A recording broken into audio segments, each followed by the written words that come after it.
जय जगन्नाथ बंधुगण। आज आदित्य ब्लॉग्स ओडिशा आपनकु नहीं जाउची भारतर एमिति एक स्थान को जहाँ विषय खूब कम लोक जानती। आमे पहुंचीछु गुजरातर ऐतिहासिक सहर अहमदाबाद रे। सहरर कोलाहल भितर लुचि रहिथिबा एक रहस्यमय स्थान दादा हरिर बाउली। बाहरु देखिले यह एक साधारण पुराना घर भली लागे, किंतु जेतेबेले आपण यार पहाच देई तळकु जिबे आपनकु लागिबो जेमिति आपण एक मायावी दुनिया रे पहुंची जाइछंती। आजिर एही भिडियो रे आमे जानिबा एहार प्रतिटी पत्थरर कहानी, एहार निर्माणर कौशल एवं एहार शांत परिवेशर रहस्य। 2 इतिहासर सेही अभूला दिन। बंधुगण, आमको फेरिबाकू पड़िबो आज को प्राय 540 वर्ष पछकू। समय थिला 1485 मसीहा। गुजरात रे सेतेबेले सुल्तान मोहम्मद बेगड़ांको शासन चलीथिला।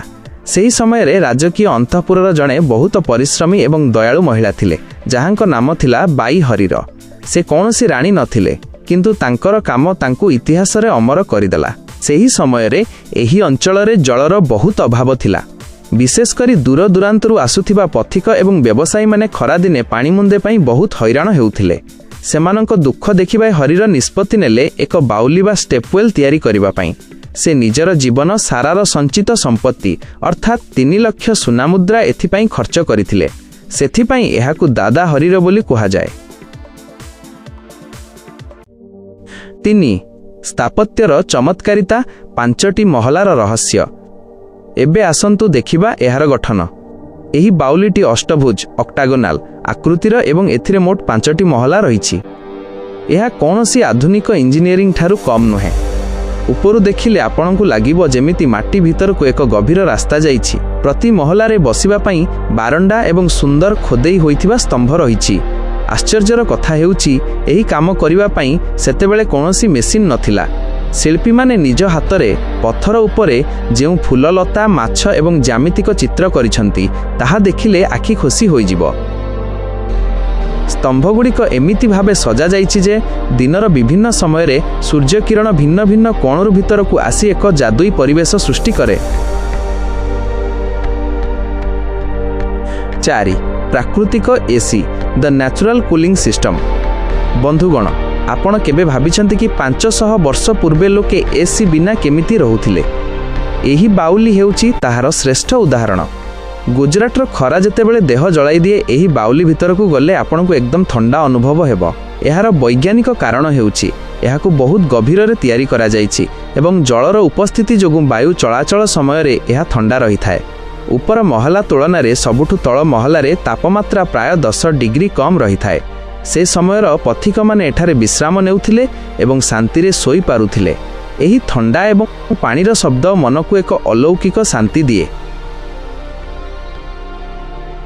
5 धर्म एवं संस्कृतिर संगम। एही स्थानर आउ एक विशेषत्व हेउछि एठारे थिबा शिलालेख। बाउलीर एक कांथरे संस्कृत भाषा रे लेखा अछि एवं अन्य पटे आरबी भाषा रे। यह प्रमाण करे जे से समय रे शिल्पकला एवं समाज रे विभिन्न धर्मर सुंदर मिश्रण थिला। हिंदू शैलीर फूललता एवं मुस्लिम शैलीर ज्यामितिक काम एठारे एकाठी देखिबाकू मिले।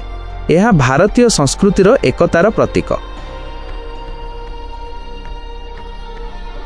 6 आधुनिक जुगरे एहार गुरुत्व। आज आमे एते उन्नति करिछु, किंतु एही भली पुरातन जल संरक्षण पद्धति को आमे भूली जाइछु। एही बाउली आमको शिखाए जे केमिति कम संबल रे प्रकृति सहित मिसी मनीष रही परिबो। एही बाउलीर शेष भाग रे एक कूओ अछि जेउठारु पानी कढा जाउथिला। खाली पानी पीबा पई नुहे, बरं गछल तांकु पानी देबा पई मध्ये एठारे सुंदर व्यवस्था थिला।